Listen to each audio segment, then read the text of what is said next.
this movie! I'm done! Wait, no, I'm done! No, Kaiju, no! I'm done! Wait, no, I'm Kaiju, done! no! Andres, wait! Andres! You're my ride!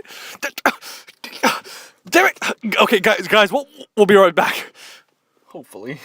God damn it.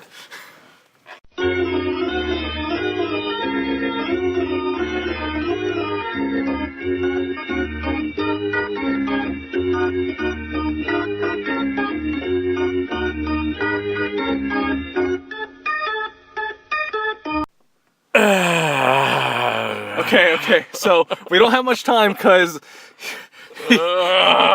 he's pretty. You don't know what this film has done to him.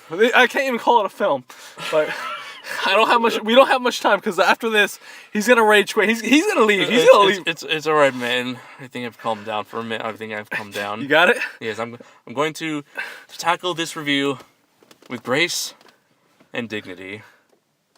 You son of a bitch! You have ruined me! This film has ruined me! It's so bad. It's okay. No, it's okay. Because think about May 16th. Just think about May 16th. Okay. May 16th. Alright, May 16th. May 16th. Alright. Well, for those of you who don't know, I'm Kaiju Noir. And I'm Pete. And this is our review for Paranormal Activity, the Mexican edition. Why do I call it the Mexican edition? Because that's basically what it is. It's the exact same regurgitated garbage from throughout the series. Just have it star a bunch of Mexicans, featuring what I like to call Mexican Bill and Ted. Absolutely. Oh, Mexican Bill and Ted with no likability and no charm whatsoever. Right, and so instead there are a bunch of idiots that I've seen in high school and middle school, and I hated those kinds of people, so I didn't like these characters here. Now, I think it's important to say that we both come from Latino heritage. Yes, we are both 100% full Mexicans. So no hate, and even if we weren't, it's just this movie is so bad. It's unexcusable. So this movie, I don't think it's supposed to be a sequel, but it's supposed to be kind of like a spin-off, really. Maybe perhaps to attract a Latino audience, maybe. And it basically stars these two people, the characters named Jesse and Hector. They live in an apartment? I don't know.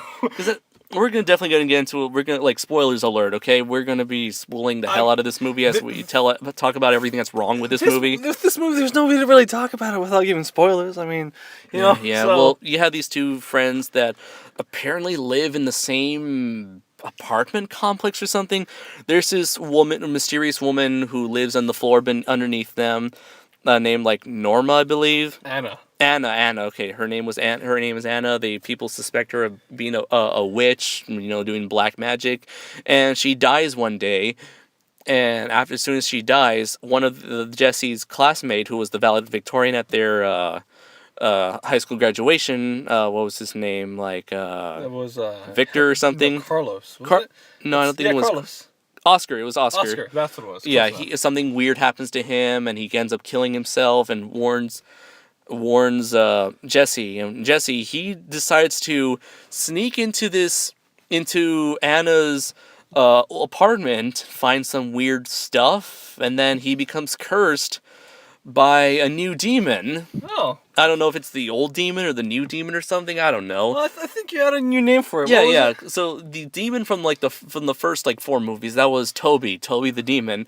For this movie, considering the ethnicity of this film, I like to call this demon El Cucuy. El Cucuy, that is a very fitting name. Yes, because for those of you who don't know, El Cucuy is basically the Mexican boogeyman. Now, I just want to get one thing out of the way, and I have the cast list in front of me, because, normally we like to talk about these kinds of things. Uh-huh. But who really cares? I mean, none of these people, at least I've been taking a quick look, I can't recognize any of them. See, the reason why you don't understand is because the movie studio probably went to the nearest Home Depot and got them. Oh, that makes a lot of sense. I mean, you have that guy, and, he's not really that. Okay, well, I'm just going to say this right now. this movie is, God damn it, it's people, people. I can't even say actors, just people trying to act like people, and they can't do it. Well, before, I think I need to finish the plot synopsis. I'm sorry. Yes, go ahead. So you got these, Jesse, Mexican Bill and Ted, they go into the apartment. Jesse gets cursed, and he gets superpowers, and he can float and beat up people with his mind powers or something. And he finds out it's a demon. I'm going to get into how he communicates with the demon later. Yes, please. Oh, God. And so he learns that the demon is going to take over his body, and stuff happens. And I forgot to mention that they're filming the whole thing. Yeah. There's no just casually filming. We'll get into that. We'll get into that later.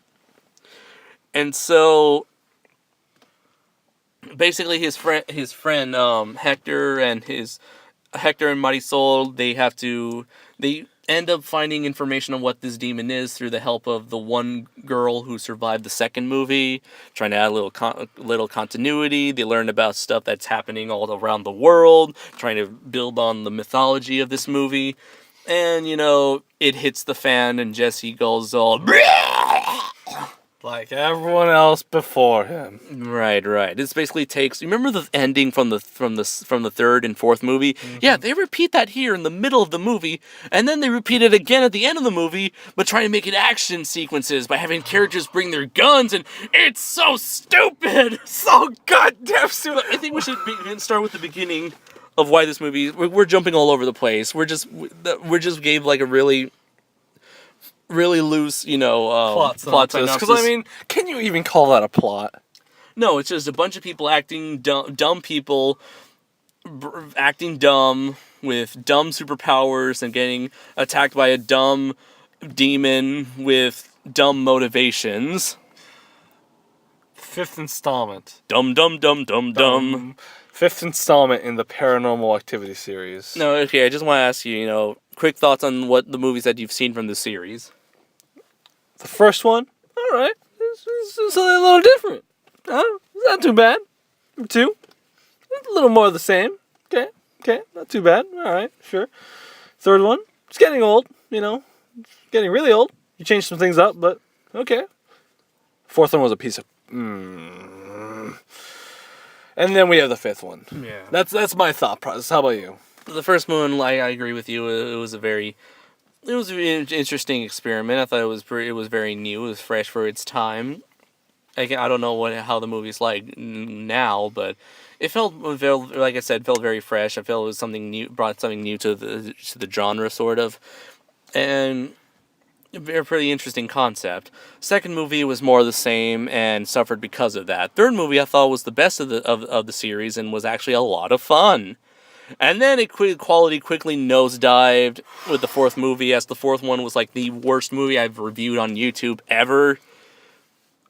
And now this fifth one, which is, I would have to say, is not as terrible as the fourth one. But I don't know. It doesn't excuse it. Doesn't excuse it. Let's just start with the biggest question. Why are they recording everything? I don't know. Even in the beginning, they're filming a graduation. Yeah, okay, it makes sense. They filmed the party. Makes sense. And then the guy's like, "Oh, cool, that's a nice camera. Can I see it?" And he keeps it's never even given to him. He just keeps it. He's just recording everything. Now, I just want to say, I've seen, like I mentioned before, I've seen these kinds of people around. They're like a bunch of goofballs. And I have never seen a single goofball record everything that they do, especially when they're doing illegal stuff like smoking pot. I know. No, actually, I have seen that. People are stupid. Or sneaking into okay, that's another thing. They said, the police come investigate. They don't even investigate Anna's death. Nope. They put yellow tape around on the door.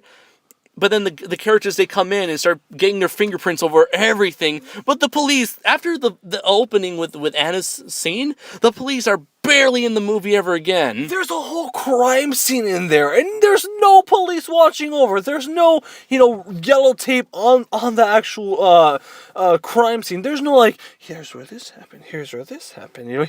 There's no care. Nobody cares. cares that she died? Really, there's no. Blah blah blah blah blah.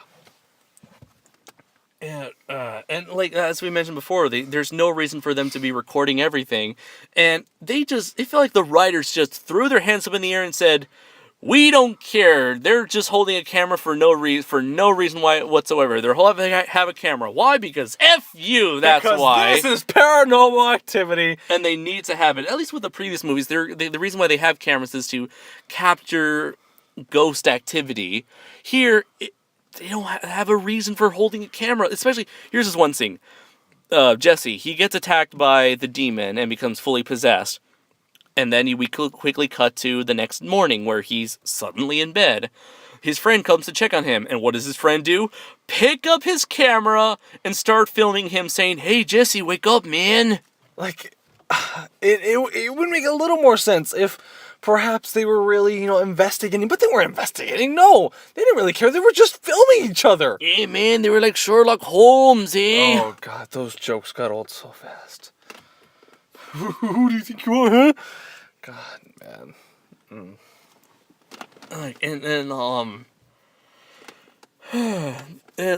Okay, we gotta bring up how they communicate to the demon.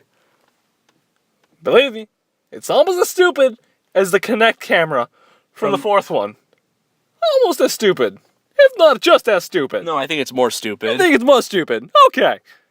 Well, how about you explain? Simon Says Ouija board. They use a Simon Says, the little thing with the 4 buttons, colored buttons, beep, boop, boop, beep, as a Ouija board. You heard it right, ladies and gentlemen.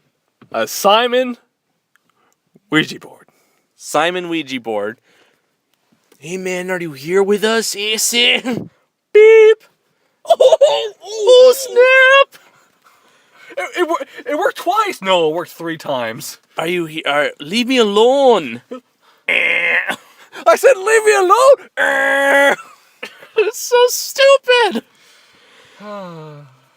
Oh my god! And then the police are there for like maybe like one crime scene where the previous person who got possessed, he commits suicide, and then they're there, but then they easily have evidence to support that he got attacked by a demon. They have evidence of Jesse performing superhero actions.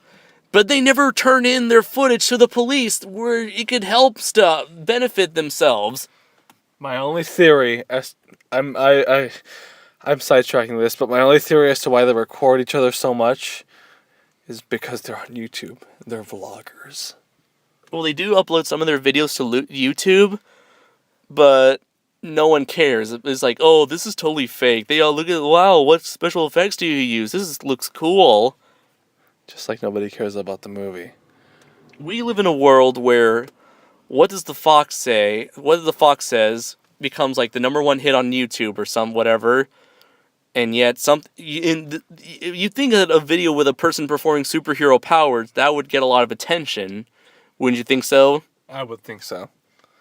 I mean, hell, if the annoying orange can get popular on YouTube, why not? Would you think that somebody with superhero powers would be an internet sensation? I mean, okay, well, you have things like, that seem fake, and they go viral all the time. I mean, for one thing, I don't know whether it was fake or real, but you had that knife throwing video that was going around recently. Mm-hmm. People were saying it was fake. People were saying it was real. It was amazing. And it's all kinds of, this isn't even important. We're talking, we're so, like, annoyed by the movie. We're, like, talking about, like, just one single tiny thing because it's just so stupid. It's just a stupid idea after stupid idea after stupid idea, and the thing is, I don't think even the audience liked it. Like, maybe I heard one guy said he liked it, but the funny thing is, like, you and I were talking throughout the whole movie. We were trying to keep our sanities in check by just riffing the movie, but I was kind of like whispering, so I wasn't like I was trying not to be as loud. But once we were done with the movie, one girl turned around and told us, like, "Great commentary, guys," with a smile, and I was like, thanks, sorry we ruined your experience. So I'm not sure if she was serious or not, but I don't think I don't think she was bothered by us that much. Yeah. I'll tell you this. This is the second time I watched the movie. I had gone some days before, and I was watching it, but there was some issues, so we had to leave the theater. That particular day, the theater was packed, like completely packed, and believe me, there was people applauding. There was people applauding throughout the movie. I'm pretty sure that the kind of idiots that we saw in this movie were the same kind of idiots that made up that theater. Oh my gosh, without a doubt. So Because, like I said, I've seen a lot of people who act like Mexican Bill and Ted here. yeah, and not only that, but let's talk about the scary factor, the scare attempts in this movie. Okay, so as we know, the series is well known for its ridiculous amounts of jump scares. Jump scares. Apparently a lot of people in our theater like jump scares because it's something that gives them an immediate reaction. But jump scares are just a cheap, lazy way to get a reaction out of audiences. There's no It's a cheap way of building suspense and shock and suspense. But after 5 movies now, you start to see a pattern. There are like 3 different kinds of jump scares. There's the one where there's a curtain where they open the curtain and oh, there's someone there. There's the one where they turn around and then they turn back. Oh, there's someone there behind them. And finally, there's the one where someone just pops out and goes, boo! Now you're talking about the curtains. I just realized they opened like 4 different curtains throughout the movie. And then they have 3 boo jump scares in a row. He's like, boo! F you, man. Oh my god, boo! There's someone who's walking past us. Boom! The rocket! The firecracker exploded. And then, 2 minutes later, boo! Someone fell off a church and onto a car. You know what I hated, though? It's that jump scare where it just holds. It literally held for 10 seconds. The jump scares take forever. Okay, I know a jump scare's gonna happen. I know a jump scare. Get on with it! Get on with it! Get on with it! Get on with it! You know what the worst part is? On that specific 10-second hold, where he's just like, you there, man? Zooms in. He zooms in the camera. Walks closer. His buddy comes out. Boom! The theater, when I was there the first time, they were like, oh, oh, and they applauded. I'm like, what are you people doing? Oh my god, no. How did you not see that? The camera held for 10 seconds on the curtains themselves. Come on! So this probably has the worst jump scares because not only have they become incredibly repetitive, but they take forever to happen in the first place. Like I'm saying, you predict when a jump scare is going to happen. Just because you're giving it time doesn't necessarily mean you're building up the suspense, or in that sense, good suspense. It's just annoying. But you know what? We came to this movie knowing we were getting, and I'm not just saying that because I'm hating on it. I'm saying it because I watched it and I genuinely hated it. There's a genuine distaste for this kind of movie. And apparently there is also a love and appreciation for this kind of movie, considering this is the 5th one in the series. I remember when the first one came out and the second one. I don't know about the third one, but vote this if you want this in your city. Vote this if you. I never did that because I'd never get involved with things like that. And nowadays they don't even have to do it. They just show a trailer or 2 and they got their money. Yep, and I just have to say, if there was one thing I liked about this movie is that it continues on building this mythology that the previous 4 movies established, where now it kind of puts it on a global scale, showing that there have been a bunch of women who have been cursed to produce babies, and that these babies are like the firstborn of their families, and once the firstborns, they get indicted and become part of this demon army, while the mothers become slaves as well. Makes you wonder what it's leading up to. Yeah, it seems like it's leading up to this grand, epic demon army. Who knows? Maybe Spawn is going to lead that army. Maybe. And so we've seen another example of this firstborn son, which is the son that's been the focus of the first 4 movies, and we've had. In the last 2 movies, we've seen a bunch of women, like zombie-looking women, and they're most likely, all the mothers who gave birth to these firstborns. And in this movie, it reveals that it's been happening all over the world, like Asia or like Europe and America. And there's yeah. So it's a very interesting. It kind of like builds on this thing where it's not just happening to this one particular family; it's happening to everybody. It seemed like this demon is like slowly collecting an army. It's funny how much it's expanded on. Considering, Yeah. just huh. We talked about this before. Now I'm thinking about it even more. That is interesting. That is a little Yeah. interesting. Unfortunately, this movie it just ends up being an incredibly stupid movie because they keep ruining it and soiling these good ideas with a bunch of more stupid ones. Like the ending, for example, where it's the same ending as the first two movies where they run into this army of zombie women. The Coven. The Coven. They go to the Coven that was seen in the last two movies, and they bring guns. For the first time in all of Paranormal Activity history, of course, it has to be the Mexicans that bring in the guns. Not just any Mexicans, the freaking Cholos. Cholos of the 805, Holmes. Yeah, it's Yahweh. Yahweh. Oh God, It's Yahweh. We're embarrassing ourselves, but no, they bring guns. They're like the most hardcore gangsters of all time. Only two of them. They only bring two Cholos with them. So hardcore. So hardcore. And yeah, they're like shooting people. I'm like, wait, is this an action movie now? They're like shooting the women. Oh. And then they're gone. I'm like, oh, that didn't take long. But that ending was kept dragging so long. You like normally in the last movies you have the main character. They get surrounded by the soulless women in the coven and they die. Here you have the Jesse's best friend, and he's looking for Jesse. He two Cholos and Marisol, they go to the coven, and they get picked off one by one by the demon/zombie women.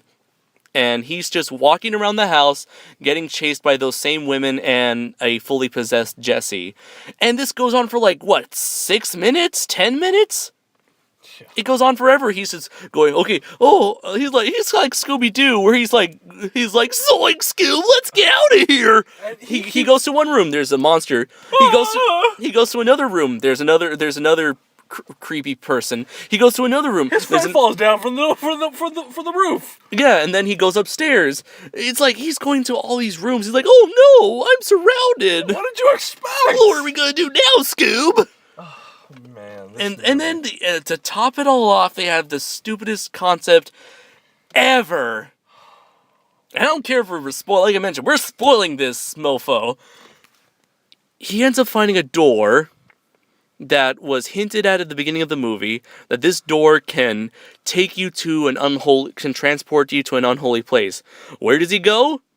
To the first movie! He goes through a door, like he's being chased by his friend, by the fully possessed Jesse.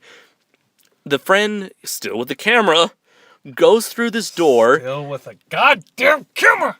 And he time travels to the ending of the first movie. He time travels to the ending of the first movie where he meets, what's her name?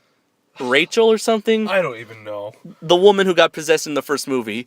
He runs into her, she screams, and we see what happens. Because if you remember with the first movie, you see Mika, the boyfriend, he placed a camera in their room. He hears his girlfriend scream, and so he goes downstairs and he gets killed off screen. So we get to see what happens where the boyfriend startles the girlfriend, Mika comes down, the woman goes all possessed and starts stabbing Mika with a knife, and out of nowhere, the best friend is killed by fully possessed Jesse, who looks like a deadite for some reason. He has gray skin, white eyes, sharp teeth, and veins. I thought Ash from Evil Dead is gonna pop out and fight him shoving a chainsaw in his face. Groovy. This review's been a little all over the place, but it just goes to show how terrible this movie was. I mean, I was expecting crap, but I wasn't expecting this kind. I kind of was. I don't know. I mean, it's funny to think that we don't. I think the reason why it's not as bad as the fourth one is because it's stupider in the fourth one. I'll tell you this. But at least the characters, I guess, were realistically stupid. No, it's just sillier, and to an extent, funnier, I guess. So I guess it didn't take itself seriously. Yes, I mean the humor itself is beyond stupid. Don't get me wrong. I really hate the humor, but it's one of those. No, it's not even so bad. So bad that it's good. It's not even close to that. No, this was painful. Yeah, Like the number of times, probably like 10 times throughout the movie, I was like, the Mexican jokes, they just never sink in, and it's like, they seem to get like the place right, like the areas, the culture. yeah, it's somewhat correct. To an extent, but God, their humor it's really bad. But every once in a while, you do get a laugh. Yeah, especially with the grandmother. Yeah. Probably the best character in this movie. Yeah. And she doesn't even speak English. Yeah. Point is, this movie's dumb. It sucks. It's dumb. It stinks. It's dumb. It's Paranormal Activity. Paranormal Activity, ladies and gentlemen. No surprise that we're both going to give it a 1 out of 5. Absolutely. All right. I think I'd calm myself down. I felt good. It did feel good. I felt good. Yes. Felt good. Well, I am Kaiju Noir. And I'm Pete. Until next time, everybody, take care and stay the hell away from paranormal activity. Please don't fuel the beast. We did it only because we care for you guys. We put ourselves in the line of fire just to give you this message. Twice. Twice. for him, well, twice for him because he saw the movie twice, and twice for me because this is the second Paranormal Activity I've reviewed. And totally, And I will continue to review future Paranormal Activities for, even while it is the name to my it is the name I have given to my pain. I feel like it is my duty to do so. It's funny, you usually talk about, or it's usually said that if you know a movie's gonna be bad, don't go out and watch it. And I still, as far as if we're gonna review it, it's it is somewhat of a different situation. But don't watch a movie when you know it's gonna be bad. You go out and you support good movies or movies that you really hope are gonna be great. Like Pacific Rim. How did the movie do? It didn't do so well here in America. Well, I'll tell you what. Like I as an average moviegoer, I really liked it, and I think more people would have liked it. But it doesn't have the following that a movie like Paranormal Activity has, And people, I don't know. It's a matter of opinion, really. But I feel like if people really want better movies, or if you don't want so many sequels of sequels of sequels, and then not even a sequel where it's like a video game where it's like, let's say Assassin's Creed 1, Assassin's Creed 2, Bloodlines, Revelations, and then 3, like those little side, like not even numbers, now they're just giving different titles, with those things, you gotta support other things, not just the same goddamn movie! End rant. So overall, support good movies. See you next time, everybody. Take care.